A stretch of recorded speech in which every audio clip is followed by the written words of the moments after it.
شاهکاری‌های ادبیات جهان، بهترین نمونه‌های نظم و نثر جهان. شاهکاری‌های ادبیات جهان، نیروبخش معرفت، شکوفایی شعور و پرتوافشانی فروغ فضل و حکمت در خانه دل شما. از ارمغان معنوی شاهکاری‌های ادبیات جهان بهره‌مند شوید. شاهکاری‌های ادبیات جهان از رادیوی فرهنگ.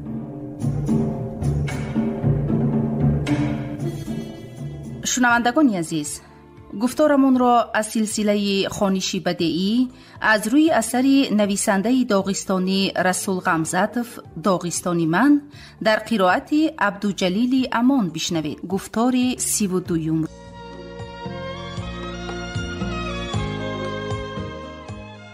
پسندیده ترین مرغ ژاپنی ها ترنه است.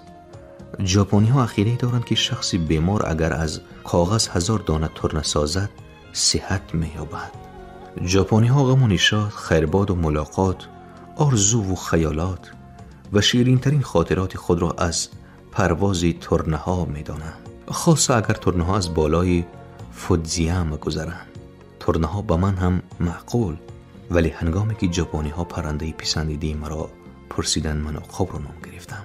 این گپ به آنها نفارید. درست است که از بین مدتی زیاد نگذشته پهلوان ما علی علیف در مسابقه توکیو چمپیون جهان شد و آنگاه دوست ژاپنی هم گفت عقابان شما بیجا نیستند. پرنده های بدنه. من با کوهستانیان خودمان از جنگی که در آسمان ترک میان عقابان و لکلکان به وقوع آمده بود حکایت کردم. هنگامی گفتم که عقابان مغلوب شدن، کوهستانیان در حیرت افتادند و حتی رنجیدند. آنها با گفتهای من باور کردن نمیخواستند، اما چه علاج؟ واقعیت چنین بود. تو نادرست میگویی رسول. گفت نهایت یک مردی کوهستانی. عقاب‌ها شاید مغلوب نشدند، بلکه یکتا نمانده نابود شدند. آخرین گپی دیگر است. من 2 کرت قهرمان اتحاد شوروی احمد خان سلطان نام دوستی مشهور داشتم. پدرش داغستانی بود و مادرش تاتار و در مسکو استقامت داشت. داغستانی ها او را قهرمان خود می شماریدند، تاتارها از آن خود. آخر تو قهرمان کدام خلق؟ پرسیدم از او باره. من از قهرمان تاتار نه قهرمان خلق جواب داد احمد خان. من قهرمان اتحاد شوروی. پسری کی؟ پسری پدر و مادرم. مگر آنها را از همدیگر جدا کردن ممکن است؟ من آدمم.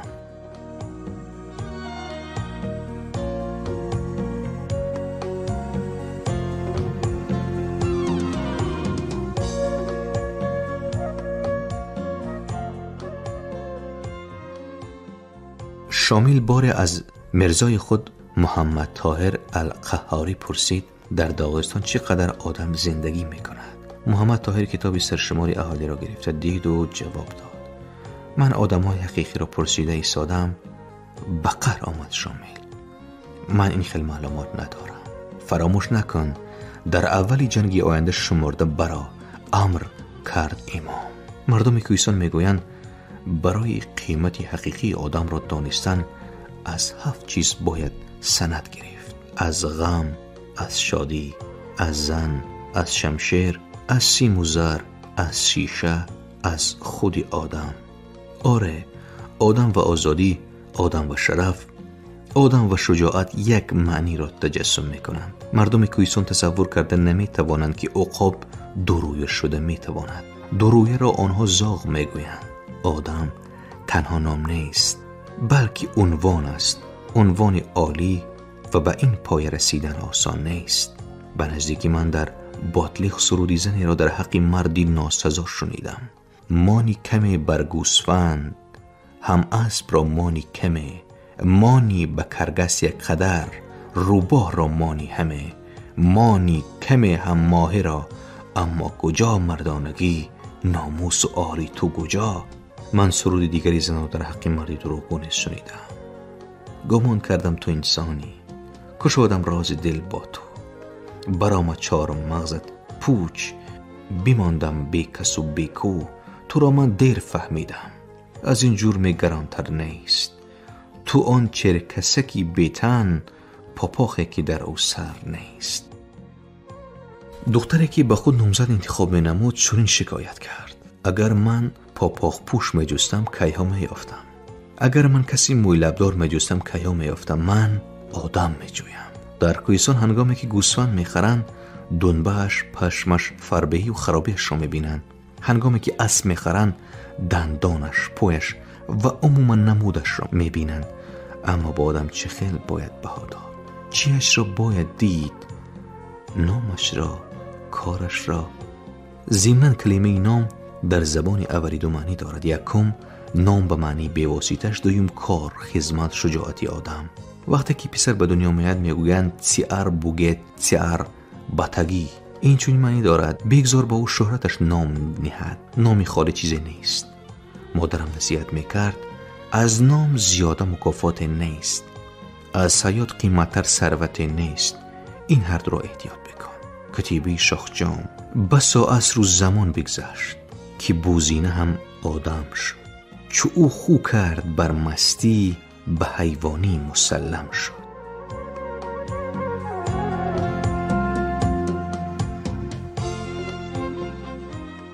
وقتی که شامل در کوه غنیب استحکام ساخت، او را یگان علاجی تسلیم کردن نبود، اما خائن یافت شد که به دشمن پیراهی مخفی را نشان داد. فیلد مارشال کنیاز باریاکینسکی با آن کوهستانی خیانتگر طلای نام کرد. بعدتر وقتی که شامل در کلوگا بود، خائن به خانه پدر برگشت، اما پدر گفت تو کوهستانی نه، تو آدم نه، تو خائن، تو پسری من نه. پدر این را گفت و پسر را سر زد و سری او را همراه طلا از بالای شاخ به دریا پرداخت. پدر هم در اولی خود دیگر ایستاده و به چشم مردم نگریسته نتوانست. او از کردار پسرش ننگ میکرد. به کجای سرش را گرفته رفت و از همان وقت این جانب از او نام و نشانه نیست.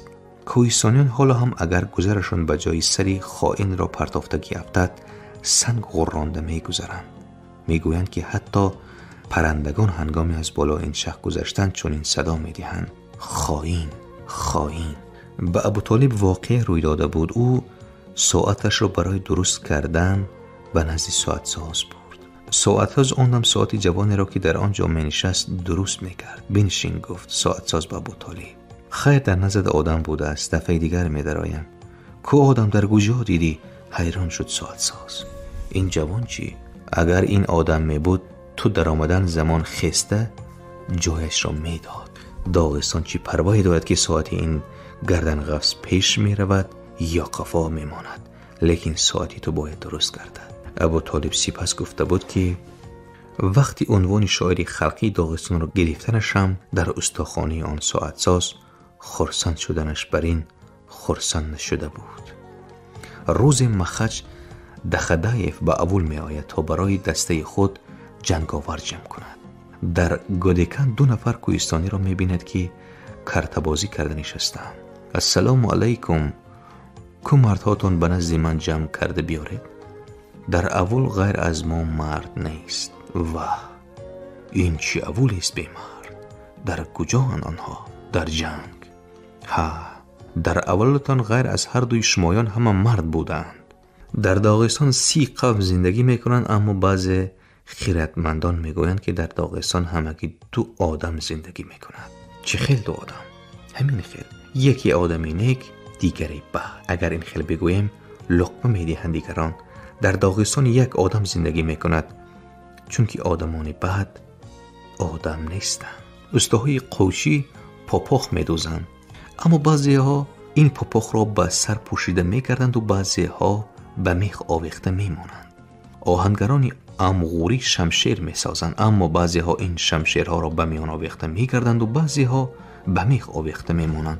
استاهای اندی برقه میدوزند، اما بعضی ها این برقه ها را در برف و باران به تن پوشیده میکردند و بعضی ها در صندوق به جا کرده میمانند. آدمان همچنینند. بعضی ها دائم در حرکتند، در آفتابی سوزان و باد و باران مهنت میکنند، ولی بعضی ها برقه برین در صندوق، پاپاخ و خنجر برین در میخند. در نظر داغستان را 3 پیری خردمند مشاهده میکنند. این 3 پیری دانشمند عصرها عمر خورده همه را دیدن و همه را میدانند. یکی از آنها تاریخ قدیم را آموخته قبرستان کهنه را از نظر گذرانیده و به پرواز مرغان هوا اندیشمندانه نگریسته میگوید. در داغستان آدمان بودند. دویمی جهان امروزه را معاینه کرده چراغ‌های در داغستان فروزان را اشاره نموده و نام شیرمردان دلیر را ورد زبان کرده میگویند. در داغستان آدمان هستند. خیرت پیشه سیومی آینده را تصور کرده ته کرسی امروز بهر فردا گذاشته ما را بها داده میگوید. در داغستان آدمان خواهند بود.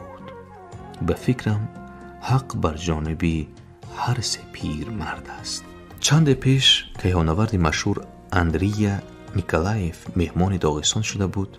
او به خانه من هم تشریف آورد. دخترچم پرسید داغستان کیهانورد ندارد؟ نه جواب دادم من. می شود زیرا که کودکان تولد می شوند، زیرا که ما با آنها نام می دهیم، زیرا که آنها کلان می شوند و هم قدم مملکتند. هر قدم آنها را به مقصد نجیبشان نزدیکتر می کند. ما در حق اولی که ترتیب و انتظام و صلح و صلاح دارد می گوییم اینجا آدم است. بگذار در جایهای دیگر در حق داغستان نیز چنین بگویند. خلق امریکا هم مملکتی ما بر این کلان است. اهالی آنها بسیار از آن ما. پرسیده بود مادرم در سال 1959 وقتی که من از امریکا برگشتم، آن که به فریاد و غوغای تواند شادی کرد یا تواند به سریشک دیدش گریان بود یا بمیرد به دریغ و ناله و عجز و نیاز، این چنین آدم فقط فرزندی کوهستان بود.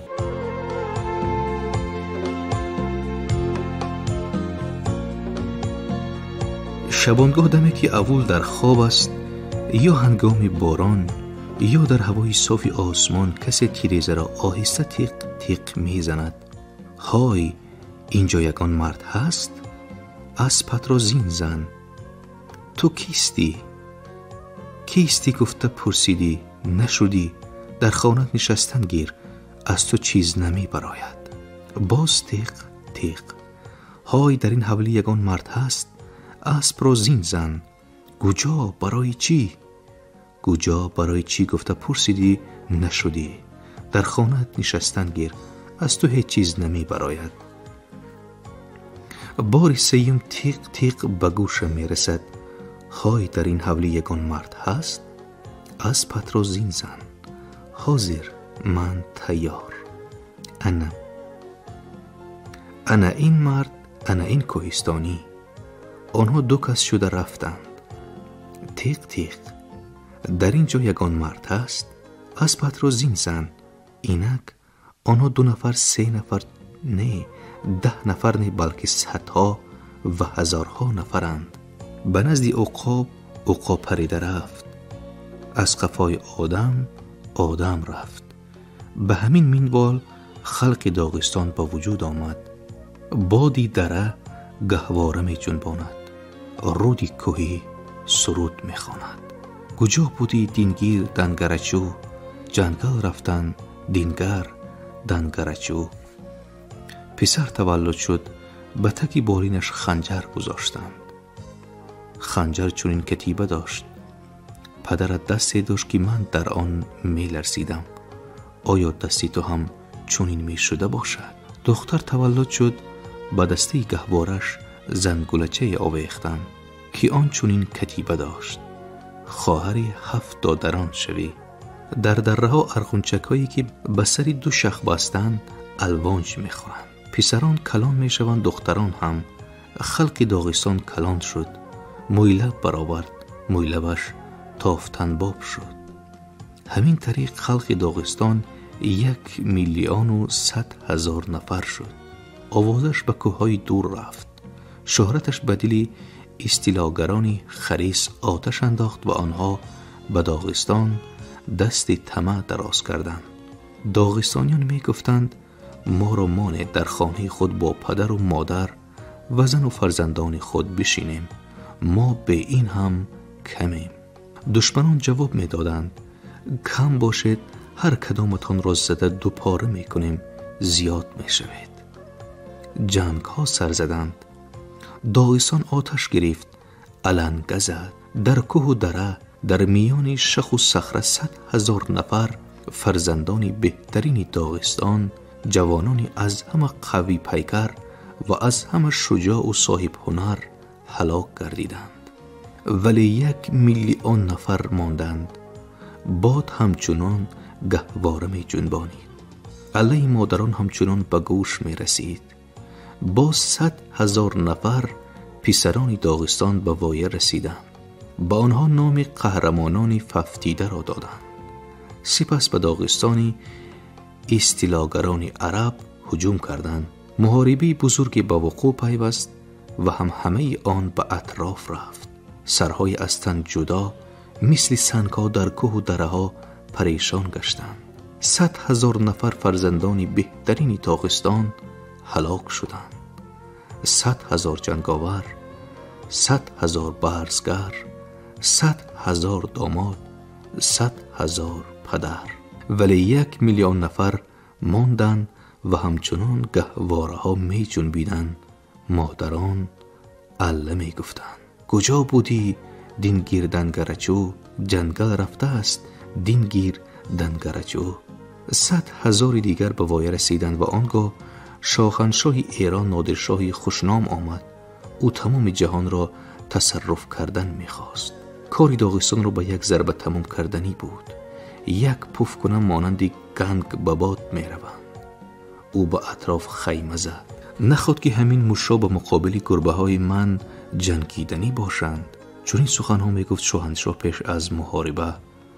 اما در آخر محاربه او گفت تیارم تمام لشکرم را بر عوض یک قهرمانشان مرتضی عالی بدهم. نادرشاه بس سخن پردازی ها کرد، اما قوت برزگاو را نه از نعره زدنش بلکه از کار کردنش میفهمند.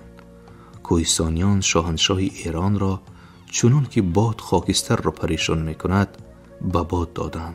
لشکرانش را زده سر کردند. وادی بی‌ثمر و تشنه لب چاخ را از خون خود و از خون اجنبیان بسا آب دادند. از همان زمان در ایران ضرب المثل وجود دارد. شاه اگر نادان باشد جنگ به داغستان کند. من در تهران اورنگ زرین نادرشاه را دیدم که آن را از هندوستان آوردند. من غنیمت‌های از کشورهای گوناگون ستانیده او، تیغ لنگردای او را هم دیدم. همین چیزک نیم جهان را در اطاعت در بیم و وحشت می داشت. گفتند به من دوستان ایرانی هم. اما به داغستان خرد رسیده نتوانیست. دیوارهای نگارخانه‌ای در مشهد بوده نادرشاه را شعرهای شاعران مشهور ایران زینت دادند و این همه اشعار در ستایش شاهند. اما خلق داغستان هم 300 سال باز در حق آن شاه چنین سرود می‌خواند: نه قصد قتلتان داریم بگذرید امان یابید. شما را سر نمی بریم تا بیرحم نشمارید. شما را زنده بگذاریم تا از این فرار خود همه از فیروزی ما پیش شاه خود خبر آرید.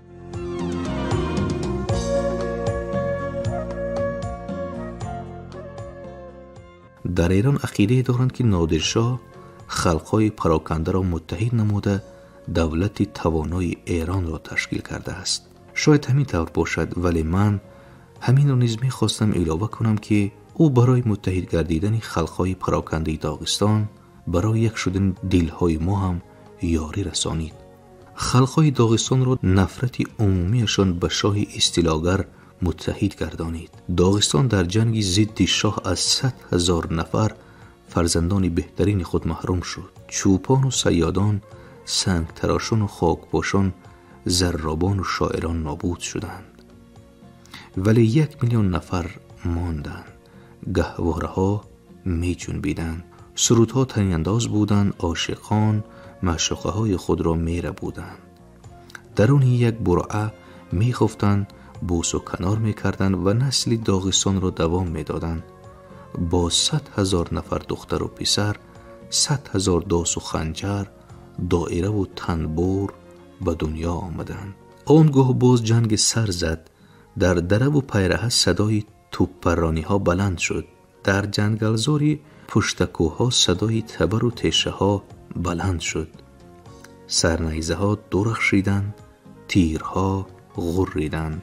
آره، دشمن ما رو ملخ بر این می آمد، به حساب آن رفتن دشوار بود. سرودهای ما شهادت می دهند که یک کس بر ضد 100 کس می جنگید. یک دست از تن جدا شود با دست دیگر می جنگیدند. سر اگر از تن جدا شود خود تن می جنگید. نقل می کردن قصه های آن جنگ را پیرمردان. راه پیراه ها و دره ها را با اسبان کشته بند می کردن. خود را از نوک شاخه‌های بلند به بالای نیزه ها هوا می دادند. به ما می گفتند بس است خونریزی، مقابلت فایده ندارد. کجا رفته پناه می یابید؟ بال ندارد که به آسمان پرید، چنگال ندارد که زمین را کفته به قبطش درآید. اما شامل جواب می داد: قناعت ما شمشیر ما، چنگال ما خنجرهای ما، پیکان و سینان ما. کوهستانیان با سرداری شامل 25 سال جنگیدند. در آن سالها نه تنها سیمای داغستان بلکه نام موضع و دریاهای کوهستان هم دیگر شد. اور قویسو قرا قویسو نام گرفت که معنیش رود سیاه است. شاخهای زخمدار درهای مرگ پیدا شدند. دریای ولریک مشهور گردید. در لب خاطری خلق پیراهی شامل، راه شامل، رقص شامل بر این مفهومات نقش بستند. این جنگ در کوه غنیب پرفاجعه پایان یافت. در قله آن کوه امام آخرین بار نماز خواند. هنگام نماز به دست بالا برداشته او تیر رسید. شامل نه هراسید و به نمازش دوام داد. خون به زانوی امام و بروی سنگی که در بالایش ایستاده نماز می‌خواند چرق زد. امام تیر خورده نماز خود را به اتمام رسانید. دمی که او از سری نماز برخاست، مقربانش گفتند: تو زخم خوردی امام. این زخم هیچ گپ نیست، صحت می شود. شامل یک دسته علف را کنده دست خونالودش را پاک کرد. داغستان زخمی سخت خورده است، آن زخم را دوا کردن دشوارتر. در همین لحظه وزین ترین امام از ارواح رادمردان خود که کیها خاکشان برده است امداد می طلبید. هم از ارواح آنهایی که در آخولگاه شهید شدند، هم از ارواح آنهایی که در خنزخ جان سپاریدند، هم از ارواح آنهایی که در آغوش سنگلاخ نزد اول سلدی خوابیدند، هم از ارواح آنهایی که در درغا ففتیدند امداد می‌خواست. او هم اول و پیش گذشته خود نخستین امام قاضی محمد، حاجی مراد لنگ، علی بقیلف، آه بردیلف و بسیار دلاوران دیگر را به یاد آورد. یکی سر از تن جدا، دیگر دست از تن جدا، سیومی با دل از تیر سوراخ، همه در زیر خاک داغستان خوابند.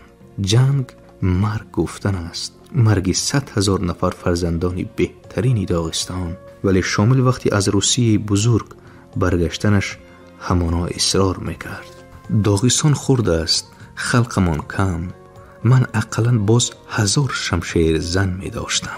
در غنوبی بالا سنگی هست که چونین کتیبه دارد. در بالای همین سنگ کنیاز باریاتینسکی نشسته شامل اسیر افتاده را قبول کرده است. تمام حرکت و مبارزه هایت بیهوده بود، گفت کنیاز به اسیر خود. نه بیهوده نه، جواب داد شامل، در یاد خلق میماند. مبارزه من بسا خانداران را برادر کرد، بسیار اولهای بین خود نظام و نفاق داشته را متحد کرد. این مبارزه بسیار خلقهای داغستان را که بین خود کینه و عداوت داشتند و هر کدام خلق من ملتی من گویان دعوا میکرد، با یک خلق داغستان متحد نمود. من مهری وطن، مهری داغستان یگانه و متحد را به دست آوردم و آن را به نسل‌هایم میراث میمانم. مگر این کم است؟